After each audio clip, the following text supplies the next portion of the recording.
como por ejemplo un cálculo, o extrínseca de cualquier parte digamos, de la pelvis renal para abajo, cualquiera. ¿Cuál es el clásico? Y lo más frecuente, los tumores ginecológicos, que bueno, una vez que avanzan, engloban ambos uréteres y hacen la obstructiva. O también, por ejemplo, el adenoma de próstata, o bueno, el cáncer de vejiga. Pero bueno, recuerden que el cáncer de vejiga debe afectar el trígono, ¿no? Para que sea bilateral. Bueno, acá recordando algunas definiciones, oliguria, llamamos oliguria a menos de 400 mililitros de diuresis por día, y anuria menos de 100 mililitros de diuresis por día. Ya van a ver que la anuria cero, digamos, que el paciente orine nada, cero, es muy, muy rara. Pero bueno, menos de 100 ya la consideramos anuria. Y estas son las causas más frecuentes que pueden causar las insuficiencias renales, ya sea pre-renal o post. Fíjense que son un montón, por supuesto que siempre tienen que ubicarse en el tipo de paciente que estamos viendo, pero que sepan que de las prerrenales, bueno, las más frecuentes son las pérdidas gastrointestinales, ya sea por diarrea o vómitos. La sudación profusa es rara en un adulto sano, sí podría ser un factor en un bebé o en un ancianito. La baja ingesta de líquido también es más rara, también es más frecuente en los ancianos, bueno, cuando no tienen, digamos, ellos no tienen la posibilidad de tomar agua solos. Y depende en el medio que ustedes estén, digamos, si son pediatras capaz que vean prerrenales por deshidratación, si ven pacientes adultos mayores también. Por ejemplo, nosotros en el hospital vemos mucho por los quemados, ¿no? Los grandes quemados que hacen una prerrenal. Bueno, el famoso tercer espacio, ya sea pancreatitis, los accidentes graves nuestros, un síndrome nefrótico grave, las hemorragias cualquiera fuera. Las pérdidas urinarias, una diuresis osmótica y demás, son un poquito más raras. En cuanto a la insuficiencia renal aguda, ahora la vamos a ver en la próxima, tenemos la conocida necrosis tubular aguda y la nefritis túbulo-intersticial aguda, que son, si bien se manifiestan como insuficiencia renal aguda, las causas son distintas. Bueno, la NTA hay montones, y le diré yo que las más frecuentes, los contrastes, los antibióticos, los antineoplásicos también los vemos muy común, los AINE, bueno, cualquier tóxico exógeno, puede ser también, ¿no? Por ejemplo, el veneno de algunas serpientes, los hongos, la intoxicación con interilglifol, eso a veces en intentos de suicidio lo hemos visto. Bueno, las causas glomerulares, cualquier glomerulonefritis que se manifieste como rápidamente progresiva va a cursar clínicamente como una insuficiencia renal aguda. Todas las causas vasculares, ahora las vamos a ver un poquito mejor. Y por último, la posrenal, bueno, cualquier obstrucción de la vía urinaria. Como frecuentemente, las más frecuentes yo le diría los adenomas de próstata, o el carcinoma de próstata, o el carcinoma de vejiga, y en los tumores de útero. Eso es lo que más frecuentemente vemos. Bueno, acá para ver las más frecuentes que no se hagan lío. Prerrenal, todas las causas que produzcan depresión de volumen intravascular. Hemorragia, diuresis osmótica, la diabetes insípida, vómitos, diarrea, quemados, peritonitis, bueno.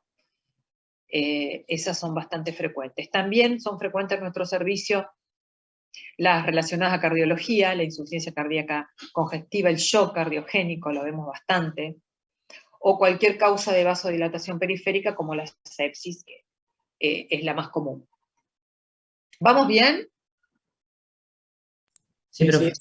¿Sí? ¿No voy muy rápido? Sí, profe. Muy bien. La renal, acá se las clasifiqué de esta manera porque quizás para ustedes es más fácil acordarse. Dentro de causas renales la podríamos, recuerden todos los elementos que tiene el riñón y de ahí pueden ir sacando alguna de las etiologías. Bueno, causas vasculares, glomerulares, intersticiales o tubulares. Vascular, las vasculitis, y ahí pueden poner todo lo que ustedes sepan que tiene afectación vascular, como por ejemplo el urémico hemolítico, la PTT, el GEL. También ahí iría el fracaso renal agudo posparto. Como causa glomerular, todas las glomerulonefritis rápidamente progresivas. Recuerden que histológicamente o etiológicamente son glomerulonefritis rápidamente progresivas, pero clínicamente es una insuficiencia renal aguda. Las postinfecciosas, el lupus, el Wegener, el Goodpasture, bueno, cualquier afectación del glomérulo. El intersticio, la nefritis túbulo-intersticial aguda, que es un proceso inflamatorio. Recuerden que también existe una nefritis túbulo-intersticial crónica, que está más bien relacionada con la toma crónica de algunos medicamentos. Bueno, esa se va a manifestar como una insuficiencia renal crónica. La aguda como una aguda. Y cuando están afectados los túbulos, la necrosis tubular aguda, la famosa NTA. Y de posrenal, pongan tumores prostáticos, ya sean benignos o malignos, tumores vesicales y de cervix son los más comunes, lejos son los más comunes. ¿Por qué? Porque las válvulas uretrales por ahí, o la estrechez uretral es raro que la diagnostiquemos en la adultez. Por lo general, sobre todo las válvulas, se diagnostican en la infancia, ¿no? Incluso intraútero. Y la fibrosis retroperitoneal es una patología rara, pero que también engloba uréteres y nos daría una posrenal. Bueno, hay un montón a ver, podemos clasificar la ira de acuerdo a un montón de maneras. Estas son las más usadas. Creo que me está faltando las de la CADIGO y demás. Por ahí nosotros estamos más habituadas a las rifle, porque al manejarnos tanto con terapia intensiva, terapia es lo que más usa, ¿no? La clasificación rifle de daño renal agudo. Donde rifle significa R de riesgo, I de injuria, F de fallo, de loss de pérdida, y E de pérdida irreversible o estadio final, end stage, ¿no? Y la vamos a ubicar a nuestro paciente según el rifle, puede ser de acuerdo al aumento de la creatinina o a la disminución de la diuresis. Tengan en cuenta también lo importante que es la presencia o no de oliguria. Una ira no oligúrica tiene menor morbimortalidad que una ira oligúrica, entonces para nosotros es muy importante la diuresis o la caída del ritmo diurético. Y también para nosotros es importante conocer esos pacientes con fracaso renal agudo en las primeras etapas, porque también ya sabemos que la instauración precoz del tratamiento mejora mucho la sobrevida del paciente. Por lo general nosotros los vemos tarde. Pero ya tenemos que saber que cuando la creatinina aumentó, miren, ya estamos en riesgo cuando la creatinina aumentó 1.5, ¿no? O tenemos menos de 0.5 mililitros por kilo por hora durante 6 horas. Por eso, esto yo siempre digo, que la insuficiencia renal aguda es un paciente complicado, con gran riesgo, y que tenemos que evaluarlo hora a hora. Nosotros no podemos hacer el diagnóstico de una insuficiencia renal aguda, qué sé yo, ponerle diuréticos o ponerle un brocal a ver si orina, irnos y volver a evaluarlo al día siguiente al hospital. No, es un paciente que tiene que estar siendo evaluado hora a hora. ¿Por qué? Porque cambia rápidamente en el transcurso de acuerdo a la patología, lógicamente, ¿no? Entonces, una ira que era no oligúrica se transforma en oligúrica, ahí el paciente no orina más, se sobrecarga de líquido, nos hace un edema agudo pulmón o hace una hiperpotasemia y se nos muere. Entonces es un paciente que tenemos que controlarlo de cerca y hora a hora. Por eso son pacientes que están o en nuestro servicio con control las 24 horas, bueno, en una terapia intensiva o intermedia. ¿Mm? Ahora, fíjense que ya le ponemos pérdida prolongada o loss cuando ya tenemos más de 4 semanas de insuficiencia renal aguda o insuficiencia renal de causa desconocida y que no recupera el fallo, no recupera la función renal. Por lo general ahí ya nosotros lo biopsiamos. Otro tipo de clasificación es la AKIN, también bastante usada por los terapistas. Y por último, la clasificación de CADIGO. Es más o menos lo mismo, chicos. Uno usa la palabra rifle, el otro 3 estadios, el otro 3 estadios, pero fíjense que no hay mucha diferencia. Lo importante de acá es que ustedes sepan, es que no solamente tenemos que evaluarlo con un aumento de la progresión de la creatinina, sino de la caída del ritmo diurético. ¿Mm? Bueno, y acá unas palabras sobre la necrosis tubular aguda. La necrosis tubular aguda es un término anatomopatológico. Ustedes no se olviden de esto. Nosotros, para decir a ciencia cierta que este paciente tiene una NTA, tendríamos que haberlo biopsiado y que la patóloga nos diga es una necrosis tubular aguda, ¿no? Acá la patóloga va a ver alteraciones que sobre todo están en los túbulos y en el intersticio. Y que por eso se llama necrosis tubular, porque hay el predominio, digamos, necrosis y apoptosis de las células tubulares, ¿no? Las células que digamos, cubren los túbulos, hay necrosis y apoptosis. Es la forma de insuficiencia renal aguda más frecuente. Por eso nosotros solemos llamar necrosis tubular aguda a todo sin biopsia. Que está mal, porque no tenemos la biopsia, pero como costumbre le decimos necrosis tubular aguda a todas las insuficiencias renales agudas renales, mínimamente, no renales, porque es la más frecuente, aunque no quiere decir que estén todas biopsiadas.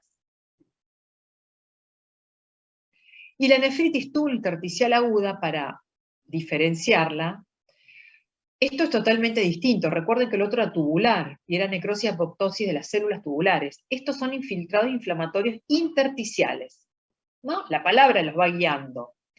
Esto, por lo general, son causas inmunoalérgicas, pueden ser infecciosas también, y que cursan obviamente como una ira, clínicamente como una ira, y lo que sí podríamos encontrar en el sedimento urinario, eosinofiluria. Eso es muy típico de la nefritis tubulointersticial aguda.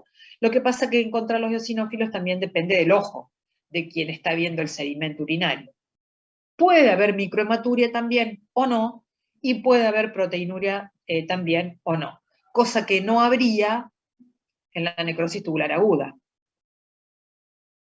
¿Vamos bien? Sí, profe. Sí, ¿Qué profe. podemos encontrar en el sedimento de la NTA? Por lo general nada. Por lo general tiene un sedimento normal, podemos encontrar algunos cilindros, sobre todo después cuando entra en la fase poliúrica, pero por lo general no encontramos nada. Bien, gracias. Por eso la diferencia. Profe, te pregunto, Sí. ¿ustedes no tienen algún valor así base que digan, cuando lo ven de función renal, dicen, este tiene insuficiencia renal aguda? ¿O siempre se ponen a hacer los cálculos eso de rifle para terminarlo? No, a ver, una insuficiencia renal es un aumento de creatinina. Vamos a empezar, por ejemplo, de cero. Un paciente que llega a tu guardia, no sé, con un balazo. Bueno, yo le digo por lo que vemos siempre en el hospital. Un paciente joven que llega con un balazo y con insuficiencia renal. Bueno, uno que dice, joven, posiblemente no tenga algún factor de riesgo de insuficiencia renal. Ahora, ¿es aguda o es crónica? No lo sabemos. ¿Qué podemos usar? Algunos parámetros, por ejemplo, los parámetros urinarios, sobre todo sodio urinario es lo que usamos nosotros. Porque ustedes van a ver si hacemos la fracción de eyección, el sodio urinario y demás. ¿Vieron todos los índices para IRA? Los índices urinarios sobre todo. Bueno, los chicos de clínica médica por lo general los hacen todos. Y cuando los hacen todos, ¿qué van a ver? Una le da prerrenal, otra le da prerrenal, la otra le da prerrenal, qué sé yo, entonces no sabemos. Porque si es prerrenal, bueno, pensamos que es una IRA, pero si nos da prerrenal puede ser una IRA, pero puede ser una IRC, ¿no? Entonces, bueno, a veces es la observación solamente y descartar cosas que nos puedan llevar a insuficiencia renal crónica. Por ejemplo, si está oligúrico, y es muy probable que sea una ira. Hay que buscarle la nox atrás. Si tiene un balazo, y es probablemente que sea una ira, si el paciente sangró un montón. Pero no hay nada de laboratorio que nos diga así, le pido tal cosa porque con tal cosa yo sé si es insuficiencia renal aguda o insuficiencia renal crónica. ¿Se entendió? Sí, sí. Ahora bien, esperen que quiero volver atrás. Estos parámetros, ya sea el rifle, el aquino, el ascadivo, es un poco no solamente para ver evolución, sino también para ver pronóstico, porque nosotros sabemos perfectamente que si a nosotros nos presentan un paciente en riesgo, va a tener mucho mejor pronóstico que si nos presentan un paciente ya en fallo, con anuria de 12 horas. ¿No? Porque acá hay muchas más cosas para hacer clínica médica que acá. Un paciente con anuria de 12 horas, ¿qué nos queda para hacer? Nada, ponerle un catéter y dializarlo. Es un poquito más pronóstico. Profe, yo tengo otra duda. Dime. Ahí cuando en los criterios estos de rifle, por ejemplo, el filtrado glomerular, que dice que ahí, cuando dice que, por ejemplo, que cayó un 25%, Sí, sería en base al filtrado glomerular de base que tenía el paciente, claro. pero suponiendo que nosotros conocíamos ese filtrado glomerular, o sea, que si te llega ese paciente baleado, por ejemplo, nosotros no conocemos qué filtrado glomerular tenía antes. No, no lo conocemos. Entonces, ¿qué usamos? Usamos el valor de ingreso. Usamos el primer laboratorio que tengamos de ingreso. Entonces, vamos a ver que ingresó, supónganse, con una creatina de 1,80. Y a las horas o al día siguiente, el paciente, bueno, hagan ustedes por 1,5, 1,80 por 1,5, bueno, y al día siguiente tiene 3. Ahí ya tenemos un aumento del 1,5 de la creatinina, estaríamos en el R. Si ingresó con 1,80, aunque no sepamos qué creatinina tenía antes, porque esto es un paciente de urgencia, digamos, de internación. No sabemos qué tiene antes, pero ingresó con una creatinina de 1,80 y al día siguiente tiene una de 3,60 y ya estamos en 2, en injuria. ¿Se entiende? Sí, entiendo. Después, no sé, porque muchas veces no sabemos qué creatinina de base tenía. Por Claro. ahí ingresan, a ver, por lo general, a ver, no les digo un baleado, les digo un accidente de tránsito, supónganse. Mayormente jóvenes, traumatismo, lo que de todos los días escuchen, son traumatismos craneales severos o de tórax severos, a veces no tienen sangrado, y son pacientes jóvenes que entran con una creatinina normal, a veces menos de 1. Y bueno, ya sea por las complicaciones de la parte cerebral o por las complicaciones infecciosas después de varios días en terapia, ahí vemos que en el paciente, bueno, supónganse, nos llaman a nosotros con una creatinina de 2, y bueno, ahí sí podemos ver, decimos, no, mira, este paciente ingresó con creatinina 0,89. Fijémonos qué está pasando, que ahora está en insuficiencia renal aguda. ¿Sí? Lo mismo pasa con los pacientes insuficientes cardíacos. Entran por un edema agudo pulmón o entran por una insuficiencia cardíaca descompensada. Y nos llaman cuando está con insuficiencia renal, o ligúrica o no ligúrica, no sé. A veces la insuficiencia renal ya la tenía y a veces no. A veces tenía una función renal normal, pero el paciente está en edema agudo de pulmón, en insuficiencia cardíaca, le ponen diurético, hace la insuficiencia renal. Bueno, y nosotros ahí lo podemos ver. No, mirá, tenía 1 de creatinina cuando ingresó. Le hicieron todo el tratamiento diurético, etcétera, hasta en 2 o en 3. Pero a veces no tenemos esa suerte. Entonces tomamos la del ingreso, la única que conocemos, la primera que conocemos. ¿Sí? Sí, profe, gracias. Bien. Bueno, necrosis tubular aguda hablamos, la NTA, la nefritis tubular intersticial aguda hablamos, y por último la necrosis cortical, que son, digamos, 3 términos que pueden darse para confusión. La necrosis cortical es secundaria a una patología grave. A ver, no cualquiera de nosotros va a hacer una necrosis cortical. Si bien puede ser parcial o total, siempre hay una causa grave por atrás que va a causar una coagulación intravascular, ya les decía, total o parcial de la corteza renal, ¿no? Por eso se llama necrosis cortical. Si es total, bueno, lamentablemente el paciente no tiene chance y queda sin riñones funcionantes. Si es parcelar o parcial, bueno, algo puede recuperar y seguramente va a quedar con un fallo renal crónico, pero no con un fallo terminal. Como les decía, las causas son serias, nosotros lo hemos visto, casi todas las que he visto yo son por los accidentes periparto, ¿no? El desprendimiento prematuro de placenta normoinserta, bueno, los grandes quemados también hemos visto en esos, y hemos visto, esas son las totales que hemos visto, ¿no? Las hemorragias, todo lo hemorrágico periparto, sobre todo el desprendimiento de placenta, y los grandes quemados, pero sí hemos visto el veneno de serpientes, la parcelar. Son pacientes que no van a recuperar su función renal, ¿no? Y esos, la necrosis cortical total es uno de los pocos casos que cursa con anuria. Ustedes le ponen una sonda a un paciente y no viene nada, ni una gota, ni se les tiñe la sonda, digamos. Si tiene atrás una causa grave, y piensa en una necrosis cortical, si no, lo más probable es que esté mal puesta la sonda. Porque siempre un poquito viene. Bueno, el diagnóstico, anamnesis y exploración física, por supuesto, si tenemos pacientes, porque a veces son pacientes muy graves, ¿no? Que no podemos hacer un interrogatorio. Al laboratorio, por supuesto, función renal, el ionograma es muy importante, porque recuerden que estos pacientes, la mayoría está oligúrico. Entonces, hay riesgo de hiperpotasemia, lo mismo que el pH y la gasometría. Y ya, el resto que les noté ahí, anti-ADN, ANCA, FAN, anticuerpo antimembrana basal, ahí sí la sospecha es una glomerulonefritis. Si nosotros sospechamos que esa insuficiencia renal aguda es producto de una glomerulonefritis, rápidamente progresiva o no, sí le tenemos que pedir todos los marcadores reumatológicos y también, de acuerdo a dónde esté el paciente, de dónde provenga, la serología para leptospira y Hanta, que ustedes saben que en nuestro medio es bastante frecuente. Bueno, también la orina completa y el ionograma urinario. A veces el ionograma nos ayuda a diferenciar entre una prerrenal y una renal. Recuerden que si una prerrenal se mantiene en el tiempo, se va a convertir en renal. Una prerrenal va a tener un sodio disminuido en orina, porque los riñones están sanos, están diciendo, che, ¿qué pasa acá? Que no me llega flujo. Entonces retengo sodio para tratar de aumentar el volumen circulante. En cambio, cuando los riñones ya están alterados, no pueden retener el sodio, entonces vamos a encontrar sodio normal o alto en la orina.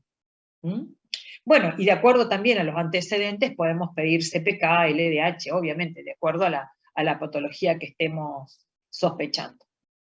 La ecografía renal, por supuesto, y la biopsia renal, por lo general, si es una insuficiencia renal aguda pura, y no se resuelve aproximadamente en 3 o 4 semanas, ahí sí vamos a pedir una biopsia renal, siempre y cuando no sospechemos glomerulopatía. Si sospechamos glomerulopatía, la biopsia es en el momento. Bueno. Este es un cuadrito de un viejo libro de clínica médica, un libro de clínica por esquemas, algo así, no me acuerdo ya, miren. Pero bueno, yo acá le criticaría los quistes, pero el resto está más o menos bien. Insuficiencia renal aguda, vamos a pedir enseguida los parámetros urinarios, y eso va a ser lo primero que nos va a demostrar si es funcional, o sea, si es prerrenal o ya es renal, o es un fallo renal establecido. ¿No? Si es el funcional, tratemos el funcional. Ustedes saben, el funcional es por caída del volumen circulante, por lo que sea, insuficiencia cardíaca, quemado, sangrado, deshidratación, bueno, ahí reponemos. En el establecido, lo primero que tendríamos que hacer es la ecografía. Por lo general, ante un paciente, descartamos la pre y descartamos la post primero, y después nos vamos a la renal. Entonces la ecografía, sobre todo para descartar la obstructiva. Ahí vamos a ver si hay dilatación, listo, es obstructiva, se la damos a los urólogos y que se arregle. Ahí ya no es nuestro. En la ecografía podemos ver que son riñones chiquititos. Bueno, ese sería un caso que llega con insuficiencia renal, y cuando no tenemos una causa clara de insuficiencia renal aguda, de algo grave que le esté causando ahora, y el paciente no se conoce antecedente. Entonces, bueno, ahí podemos diagnosticar una insuficiencia renal crónica. ¿Se acuerdan del paciente que hablamos Ay, yo ya estoy perdida, chico, pero era con ustedes vimos insuficiencia renal crónica, sí. Sí, un paciente joven de 20 años. Llega por vómitos y vómitos y vómitos, y uno le encuentra insuficiencia renal, es joven, entonces decimos ¿qué? ¿Vomita por la renal crónica o es una aguda por los vómitos? ¿No? Ese es un caso donde la ecografía nos daría la pista si encontramos riñones chicos. Bueno, si tenemos riñones normales, ya sabemos que es una insuficiencia renal aguda o es algo rápidamente progresivo, rápidamente evolutivo. Y eso de los quistes, olvídense, porque la poliquistosis renal del adulto nada que ver, no tiene por qué estar acá. Profe, Bueno, pero podría ser crónica descompensada y ser una IRA. una crónica reagudizada, sí. Sí, pero por lo general, a ver, es poco probable que nosotros diagnostiquemos una poliquistosis renal del adulto en una reagudización. Por lo general ellos lo saben, o por lo general una ecografía hecha por otras cuestiones. Sabemos antes de la poliquistosis que de la insuficiencia renal, me refiero, ¿no? Pero bueno, sí, supónganse que esa podría ser una causa a alguien que nunca se haya estudiado. Bueno, y una vez que vamos a qué es renal, ahí tenemos que pensar en las causas vasculares, en las causas glomerulares o en las túbulo-intersticiales. Y ahí ustedes ven todo lo que vamos pidiendo para ir llegando, digamos, a la etiología definitiva, ¿no? La vascular de grandes vasos o de pequeños vasos. El de vaso grande es más raro que se manifieste como una insuficiencia renal aguda. Puede ser una trombosis de la arteria renal. Vaso pequeño, bueno, todas las vasculitis, ustedes ya lo saben. Tanto si sospechamos glomerulopatía, vasculitis o demás, la biopsia se va a hacer enseguida. Y las túbulo-intersticiales, si tenemos a alguien avesado que nos pueda ver un buen sedimento, y bueno, nos quedamos con el sedimento, pero por lo general también la biopsiamos.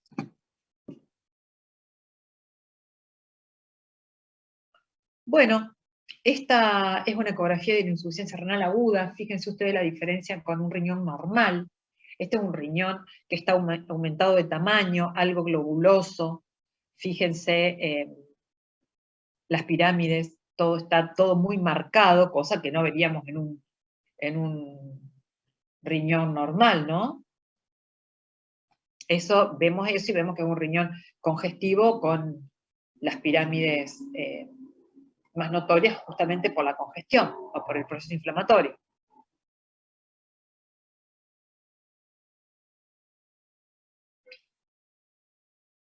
Bueno, y acá son algunas cositas, esperen que perdí, acá está, que nos podrían ir guiando hacia la etiología de una insuficiencia renal aguda. Si encontramos hematías en el sedimento urinario, bueno, vamos a pensar en una glomerulonefritis. Obviamente con eso vamos a hacer una biopsia para el diagnóstico definitivo. Si encontramos leucocitos, bueno, puede ser una nefritis túbulo-intersticial aguda. Microorganismos, obviamente, algún proceso infeccioso. Los cilindros, bueno, con los cilindros hay mucha confusión con los cilindros. Los cilindros y alinos, ustedes recuerden que podemos tener cilindros y alinos escasos en una orina normal, que no tiene nada que ver. Pero solemos encontrar gran cantidad de cilindros y alinos, sobre todo en la insuficiencia renal aguda, cuando entra en la fase poliúrica. Por lo general esto pasa más rápidamente en la funcional, ¿no? Los pigmentados se podrían encontrar en una necrosis tubular aguda, y los cilindros hemáticos en las glomerulopatías, ¿no? Eso ustedes ya lo saben. Los cristales, bueno, estos ya son causas un poquito más raras, y sí, tengan en cuenta, porque de acuerdo al medio en el que estén trabajando van a ver, la rhabdomiólisis no es infrecuente, y la coagulación intravascular diseminada, o la CID, tampoco es infrecuente, cuando encontramos mioglobina o hemoglobina en el sedimento. Esto es lo que hablábamos de los índices urinarios, que ustedes si tienen la oportunidad de ver un paciente de los clínicos, ellos cuando hacen historia clínica, hacen los planteos diagnósticos, hacen todos los índices, ¿no? Y van poniendo cada índice que les da el resultado, digamos, para qué tipo de insuficiencia renal aguda, sí les da, bien digo. Entonces ustedes van a ver que cuando los hacen completo, algunos le van a dar para renal y otros le van a dar para prerrenal. Eso no es personal, eso es prerrenal. Pero yo esto lo saqué de un libro y no lo pude cambiar, así que no puedo cambiar. Bueno, podemos ver la densidad urinaria, podemos ver un montón de cosas, pero lo más útil, recuerden siempre, es el sodio urinario. Recuerden que la prerrenal va a retener sodio y en la renal no lo puede retener, está afectado el riñón, entonces va a perder sodio. Después, la fracción de eyección de sodio también es bastante fidedigna, que va a ser menos de 1 o más de 1, pero por ahí tampoco es necesario hacer todos los índices porque se prestan a confusión. Bueno, lo primero que hacemos bueno, este es un paciente, chicos, que no puede estar ambulatorio, un paciente que se tiene que internar. Como les dije yo, la insuficiencia renal aguda cambia en horas. Una insuficiencia renal aguda que nos tiene tranquilo porque está orinando bien, no tiene nada raro, a las 3 horas se nos hace oligúrica y a las 5 horas el paciente hizo una hiperpotasemia y tenemos que salir corriendo a dializarlo, así que es un paciente, salvo, no quiero hablar de pediatría, pero salvo un ancianito que sea por deshidratación, que tiene una buena contención familiar, que dejó de orinar, ustedes lo empiezan a hidratar, el abuelito empieza a orinar de nuevo, usted al día siguiente lo pueden volver a ver y demás, bueno. Pero si no, yo diría que es una patología para internarse. Como le dije yo, primero vamos a descartar la pre y la post, entonces, bueno, si es una prerrenal, tenemos que tratar la causa, hidratarlo, transfundirlo, si es un sangrado, vasoactivo, si está, qué sé yo, en insuficiencia cardíaca, antibióticos si está séptico.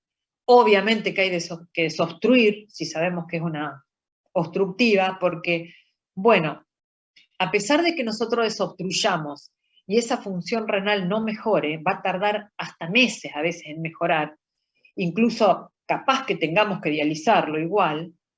Si nosotros no desobstruimos, esa hiperpresión que hay dentro de la vía urinaria afecta a los glomérulos y va a ser pérdida glomerular, o sea, lo vamos a condenar a ese paciente a insuficiencia renal, a insuficiencia renal estadio 5. En cambio, si nosotros desobstruimos,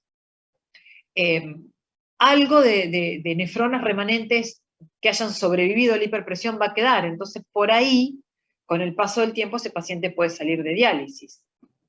Así que siempre hay que desobstruir. Acá siempre hay una guerra. ¿Ya hicieron uro? ¿O no? Sí. Sí, en cirugía. Bueno, cuando llegan los renales crónicos así con 13 de creatinina, 4 gramos de urea, nos empezamos a pelear porque los urólogos dicen, dialicen, cuando esté bien, nosotros desobstruimos, y nosotros les decimos, no, desobstruyan, porque cuanto más esperan, menos chance de que recupere función renal hay. Esa es una pelea eterna nuestra. Habría que hacer las dos cosas, lógicamente.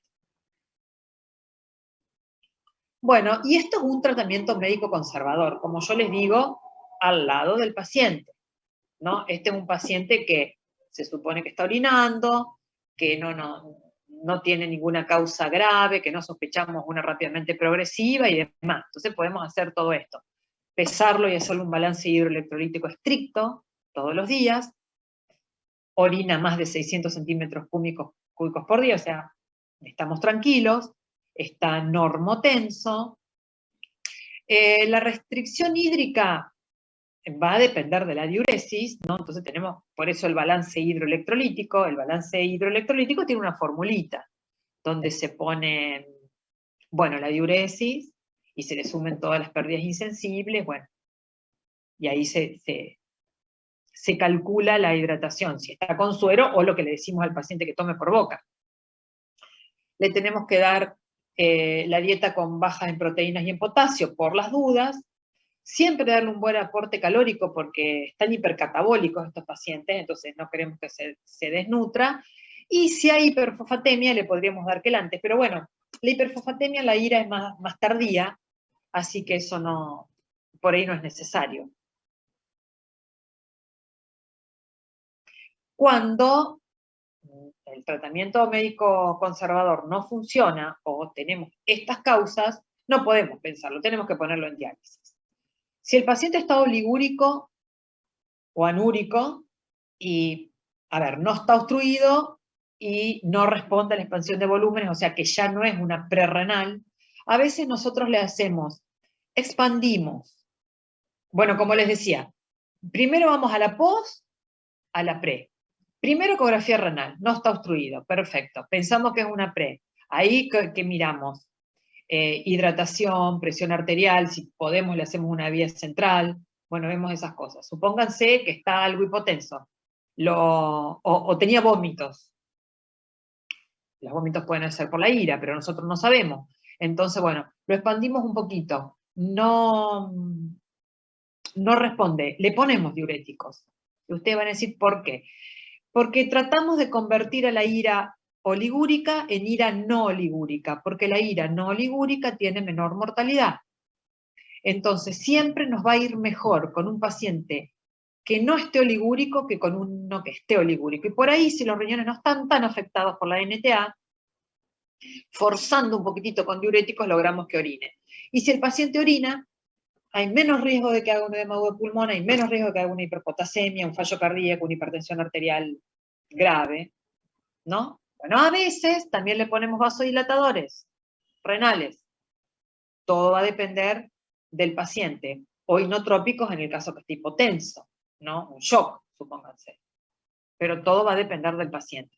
Ahora, si todo esto no responde, bueno, ya basta, no podemos seguir haciendo cosas.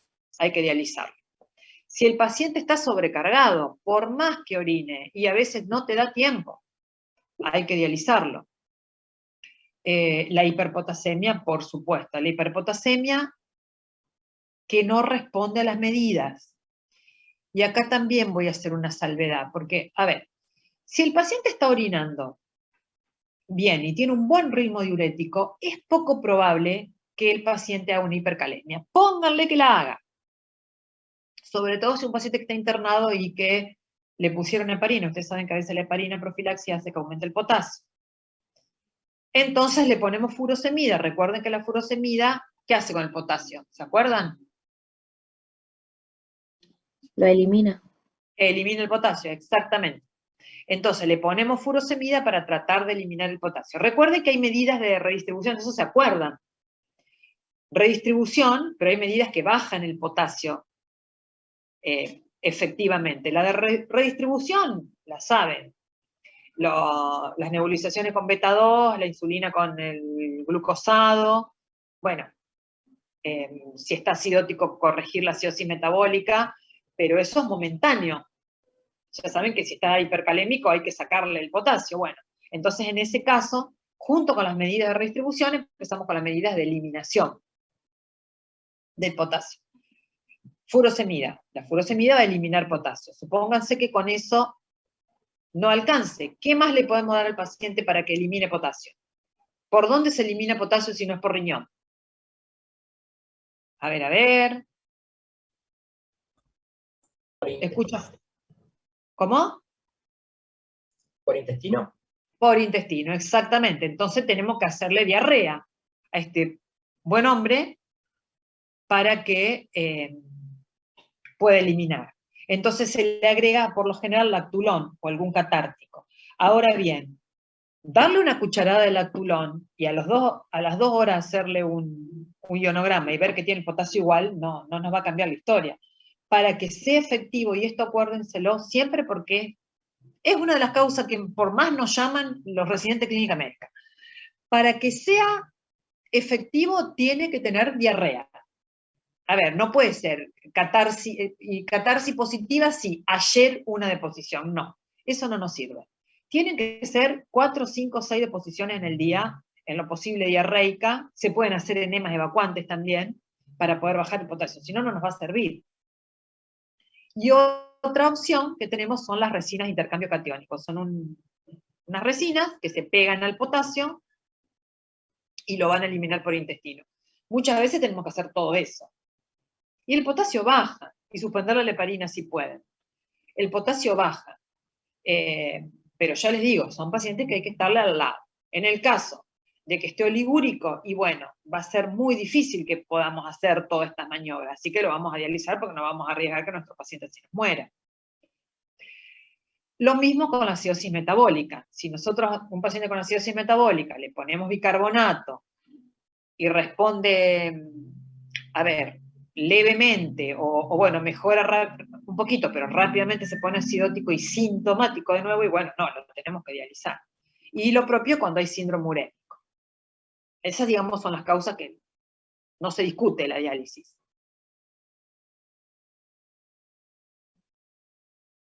Vamos de nuevo, las indicaciones de diálisis en insuficiencia renal aguda, urea más de 2 gramos. La creatinina sérica más de 10 es conversable, porque a veces tenemos más de 10 de creatinina, pero tenemos una urea baja y no pura. El riesgo siempre es la urea, que nos dé la gastritis urémica, la hemorragia digestiva, etcétera, etcétera. Bueno, uremia sintomática, ¿esto qué quiere decir? Que el paciente esté sintomático aunque la urea no haya llegado a 2. Porque en la insuficiencia renal aguda, por ahí con 1,20 tenemos un paciente que no para de vomitar, entonces lo tenemos que dializar igual, ¿no? Aunque no tenga 2. Por supuesto, hipercalemia, hiponatremia severa, edema agudo de pulmón, la encefalopatía urémica, eso no se discute. Pericarditis, la pericarditis urémica más común en la insuficiencia renal crónica descompensada, en el paciente que llega terminal, es más rara en la IRA. Eso es indicación de diálisis diaria y sin heparina, no se olviden. Bueno, la hemorragia digestiva estaría dentro de la uremia, y la acidosis metabólica refractaria al tratamiento médico. ¿Y a quiénes de los pacientes? ¿Vamos bien, chicos? Sí, profe. Sí, profe. Esta IRA que yo les hablo van a ser insuficiencias renales agudas de internación. Es poco probable que ustedes esto lo vean en un dispensario, ¿vieron? O en ambulatorio. Bueno, ¿y a qué paciente esto le haríamos una biopsia renal? Y bueno, cuando sospechamos algo diferente a la necrosis tubular aguda, o sea, básicamente cuando sospechamos una glomerulopatía o una vasculitis. Por ejemplo, cuando hay un paciente que tiene una enfermedad sistémica y hace una insuficiencia renal aguda, y bueno, lupus, esta es la clásica. Empieza a aumentar la creatinina, empieza a tener un seguimiento patológico, y decimos, bueno, biopsiemos para ver qué pasó acá con el lupus, y sobre todo para pronóstico, por si le encuentran muchos factores de cronicidad. La necrosis tubular aguda prolongada, como les decía, entre 3 y 4 semanas, cuando no hay resolución de una insuficiencia renal aguda que sospechamos que es una necrosis tubular, lo biopsiamos. Y sí, siempre en el paciente trasplantado. El paciente trasplantado empieza a aumentar la creatinina, se biopsia. A ver, primero le miramos cómo está el dosaje. Ellos usan tacrolimus, la mayoría de los pacientes. Entonces, primero le controlamos el dosaje de tacrolimus, porque el tacro es nefrotóxico. Entonces, si tenemos menos de lo que tenemos que tener, corre el riesgo de rechazo. Pero si tenemos más de lo que tiene que tener el paciente, corremos el riesgo de nefrotoxicidad. Entonces, a un paciente trasplantado le empieza a aumentar la creatinina, primero vemos el dosaje. ¿Cómo está el dosaje? Pensamos ahí mismo que no tengo una infección. Por lo general, infecciones urinarias. Y en el caso que descartemos la ITU y descartemos la toxicidad por los inmunosupresores o la baja dosis de inmunosupresores, biopsiamos, porque tenemos ¿qué vamos a pensar? Un rechazo. Entonces tenemos que biopsiarlo. Y bueno, y ahora, acá no se usan mucho todavía, chicos, pero posiblemente en algún momento llegue. Tenemos otros marcadores, que son marcadores más nuevitos. La cistatina C sí, ya está largamente estudiada. Lo que pasa que no la dosamos, como la beta 2 micro. Después tenemos la NaGL, que también está largamente estudiada, pero no la podemos dosar. La KIM1, que es la molécula de daño renal. Bueno, estas son cuestiones que me imagino que en algún momento van a llegar y la vamos a poder dosar en un laboratorio común y corriente como todos. Pero por ahora lo que tenemos es eso. Si no me equivoco... no. Bueno. Acá tenemos que hacer una gran diferencia entre las insuficiencias renales agudas de la comunidad y de las internaciones. La insuficiencia renal aguda de la comunidad, como, miren, 70% prerrenal, 17% obstructiva. ¿Quiénes son los pacientes más afectados? Niños y ancianos, ¿no? Tenemos que tener en cuenta que la insuficiencia renal aguda complica al más del 20% de los pacientes que ingresan a internación. ¿Por qué? Por los médicos. Hay que decirlo así. Porque se infectan, hacen infecciones intrahospitalarias, porque, bueno, los tenemos que estudiar, entonces le hacemos medio de contraste, etcétera, etcétera. Bueno, también nosotros le hacemos el fallo renal, la farmacología, los mismos antibióticos si entran por una infección. Así que fíjense lo importante que es. Ahora bien, en las unidades de cuidado intensivo es multifactorial, ¿no? Y por lo general están relacionadas con el fallo multiorgánico.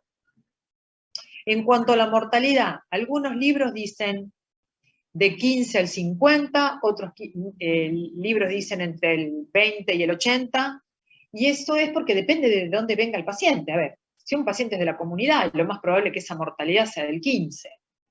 Pero si nos vamos a un paciente de la terapia intensiva, la mortalidad es alta, y yo le diré que hay estudios que dicen que es mucho más del 50%, algunos dicen hasta el 80%, y también tienen más mortalidad los pacientes que requieren diálisis, que tienen internación más prolongada en la terapia, y que el inicio de la terapia sustitutiva es tardío, para decirlo de alguna manera.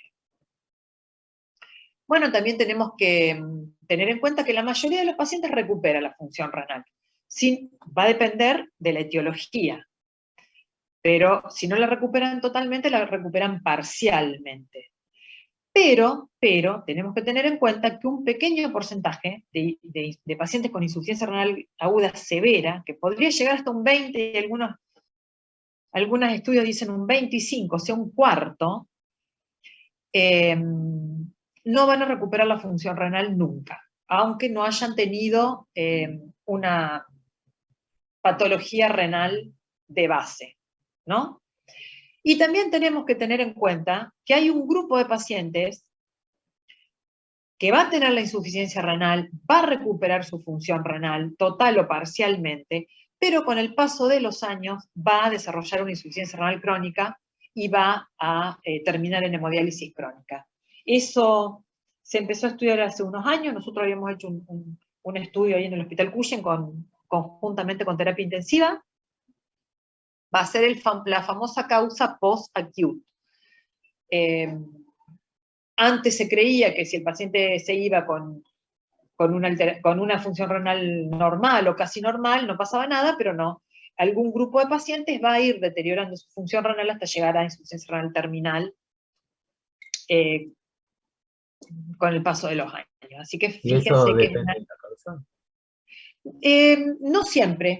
No siempre fue de la mano digamos, de causas graves, ¿no? No siempre. Recuerden que, no sé si les conté por ahí, el urémico hemolítico, que hemos tenido muchos pacientes que, teniendo un urémico hemolítico en la infancia, terminaron en la juventud, renales terminales, con seguimiento nefrológico en la niñez, ¿no? Pero bueno, todavía el post-acute es una de las causas más, digamos. y si no me equivoco, esta sí ha sido la última. Bueno, cuéntenme cómo estamos hasta ahí. ¿Están un poco perdidos? ¿Se les confunde con la ira, con la insuficiencia renal crónica? ¿Cómo vamos?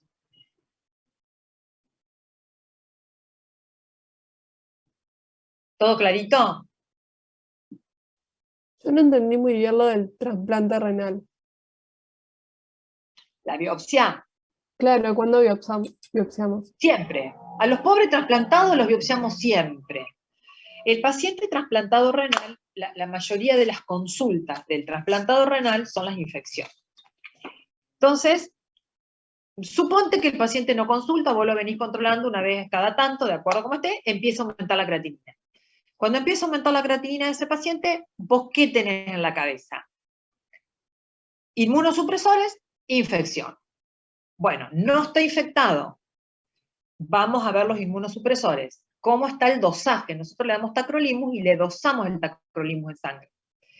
Tiene que estar en determinados parámetros el tacro, porque por abajo de esos parámetros hay más riesgo de rechazo, por arriba de esos parámetros hay riesgo de toxicidad. Si el dosaje está bajo, le subimos un poquito el tacrolimus y la volvemos a controlar en unos días, con dosaje y con creatinina. Ahora, si la creatinina sigue alta o sigue aumentando, se biopsia. ¿Por qué? Porque puede ser una insuficiencia renal aguda de X causa, que es menos frecuente, puede ser rechazo, puede ser toxicidad por fármacos, o puede ser el famoso virus BK, que hace que pierda el riñón trasplantado. En el trasplantado renal, la insuficiencia renal aguda es más rara, por ahí sí, secundaria una infección urinaria, supónganse. Pero lo primero que tenemos que poner en la cabeza es toxicidad por inmunosupresores versus rechazo. Entonces lo biopsiamos rápidamente porque si es un rechazo lo tenemos que tratar y de esa manera podemos salvar el riñón. Es más, nosotros biopsiamos e si no está infectado y no pensamos otra cosa, iniciamos el tratamiento para el rechazo. ¿Sí? Sí, profe, gracias. ¿Se entendió ahora? Sí, sí, gracias. Bueno, yo no sé cómo estamos de tiempo, porque mi idea era que veamos algo de glomerulopatías, pero ustedes díganme cómo estamos de horario, para que no se vayan sin las glomerulopatías.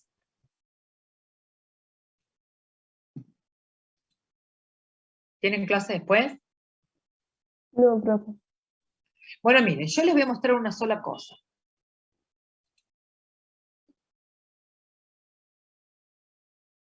Ay, otra vez lo estoy haciendo mal, espérenme. Por las dudas. Profe, una pregunta. Sí, ¿Los criterios de diálisis de urgencia en insuficiencia renal aguda son los mismos que en la crónica, digamos? Porque son por casi ahí, los mismos. claro, porque por ahí vos mencionaste la hiponatremia, que esa, por Sí. ejemplo, en la crónica no la había leído, digamos. En la crónica no, la hiperpotasemia en la crónica es más rara, porque por lo general el paciente no hace hiperpotasemia, el renal crónico. Son casi las mismas.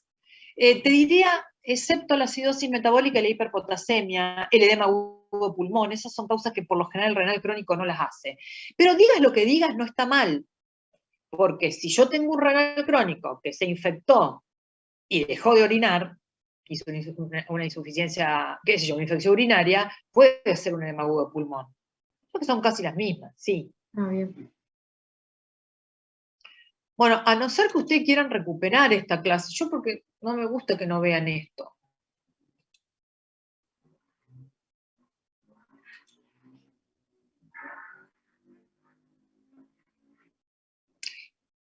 No sé si van a entender.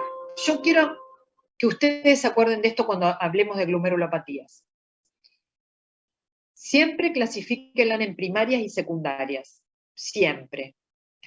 Y las primarias, recuerden algunas que se manifiesten como síndrome nefrítico Y recuerden algunas que se manifiesten como síndrome nefrótico. Bueno, síndrome nefrótico ya lo vimos, o sea que van a saber que es cambios mínimos, focal y segmentaria y membranosa.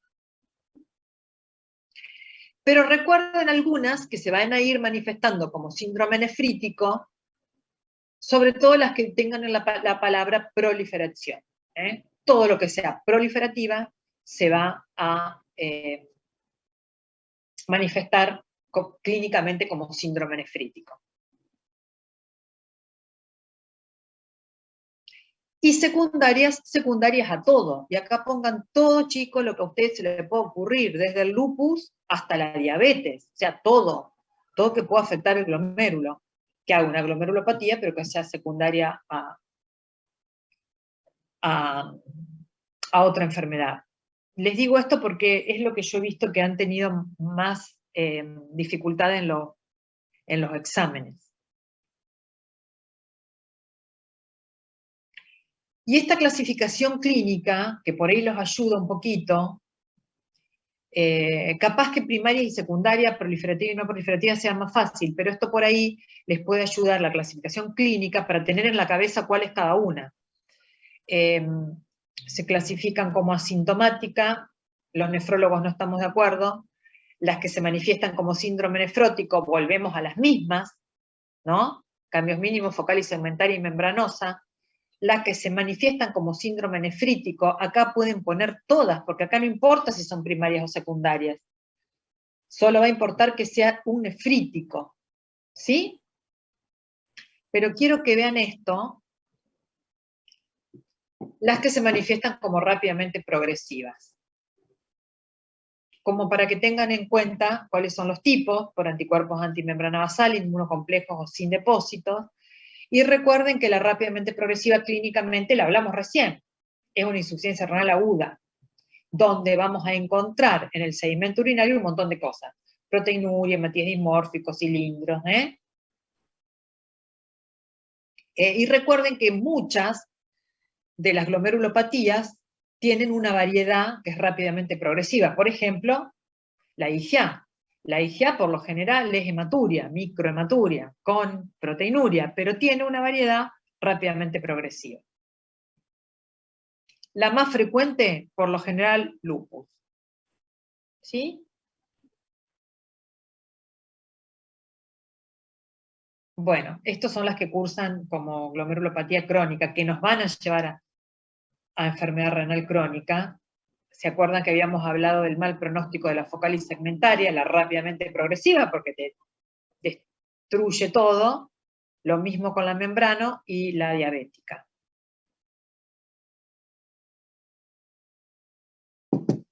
Tenemos un poquito más de tiempo. Y quería también, porque esto se los hice hiper resumido, chicos, lo de la glomerulopatía, así que pregúntenme cualquier cosa. Esto es una clasificación de glomerulopatía lúpica. Yo sé que lupus lo deben ver en tutoría. Así clasificamos nosotros a la glomerulopatía lúpica. Al paciente lúpico lo biopsiamos, no importa que tenga una biopsia previa, porque a veces la glomerulopatía cambia de un tipo a otro, por ejemplo la tipo 2, que muchas veces puede rotar a tipo 4, pero por lo menos acuérdense los nombres, mesangial, proliferativa focal, difusa, membranosa. La membranosa es membranosa porque tiene proteinuria, por eso le pusieron membranosa. Esta es la proliferativa focal, la tipo 3. La proliferativa difusa, la más frecuente es la tipo 2, que suele rotar a tipo 4. Y se manifiesta clínicamente, podemos tener o no insuficiencia renal, pero por lo general va a haber microhematuria y va a haber proteinuria, que puede ser de rango nefrótico o no, de acuerdo a qué estadio o a qué tipo de glomerulopatía sea. ¿Ustedes ya vieron lupus? No, todavía no lo rotamos por reumato. Todavía no. Bueno, entonces capaz que de esto no entiendan mucho todavía, pero bueno, siempre me preguntan la clasificación de glomerulopatía lúpica, y esta es. y sepan que lo biopsiamos bastante. Sobre todo si el paciente presenta algún cambio, tenía creatinina normal y aumenta la creatinina.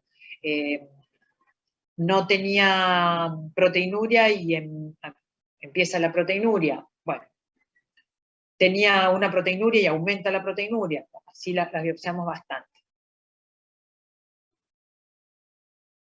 Y también la biopsia en el paciente lúpico, si podríamos trabajar en conjunto con los reumatólogos, nos permitiría ver qué tanto hay de lesiones activas y qué tanto hay de lesiones crónicas, porque a veces de la biopsia depende reinstaurar un tratamiento, agregarle tratamiento inmunosupresor o decir, bueno, no, mira, esto es todo crónico y ya no tiene sentido. Recuerden que es muy tóxica la medicación del lupus, ¿no? Sobre todo en las mujeres, tienen trastorno de la fertilidad y demás. Entonces esto también nos ayudaría a justificar continuar con determinados tratamientos o no, porque bueno, si nosotros hacemos una biopsia y vemos que de lesiones activas tiene muy poquito, pero tiene muchas lesiones crónicas y bueno, ya no tiene mucho sentido continuar con el tratamiento inmunosupresor porque la parte renal ya está, ya no es recuperable. ¿Mm?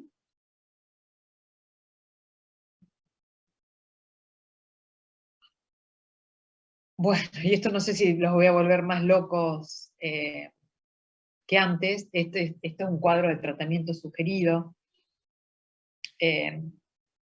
A ver, nosotros no vemos los pacientes lúpicos, nosotros no tratamos la glomerulopatía lúpica, lamentablemente, nosotros los biopsiamos únicamente. Nos mandan el paciente para que lo biopsiemos y después,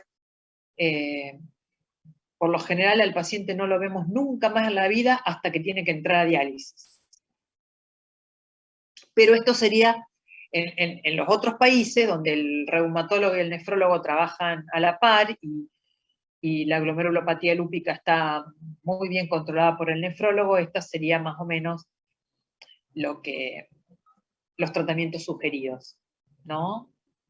La hidroxicloroquina ya, obviamente no hay discusión que se le da a todos los pacientes, y después, bueno, el tratamiento inmunosupresor con distintas drogas de acuerdo al tipo de glomerulopatía que tenga, ¿no? Bueno, posiblemente eso ya lo vean más en reumato. Y si no me equivoco, bueno, estos son los nuevos tratamientos, los anticélulas B. El rituximab, nosotros tenemos bastante experiencia con esto porque lo usamos en trasplante, anda bien en la glomerulopatía lúpica. Los anticalcineurínicos, vieron que siempre damos vueltas sobre los mismos fármacos, ¿no? Porque el micofenolato se usa en el trasplante renal, los esteroides también. Miren, en el trasplante renal usamos corticoides, micofenolato y tacro. Ese es el trío clásico, por supuesto después cada paciente va a tener algo, pero la mayoría, les diré el 80 o más de los pacientes tienen ese trío.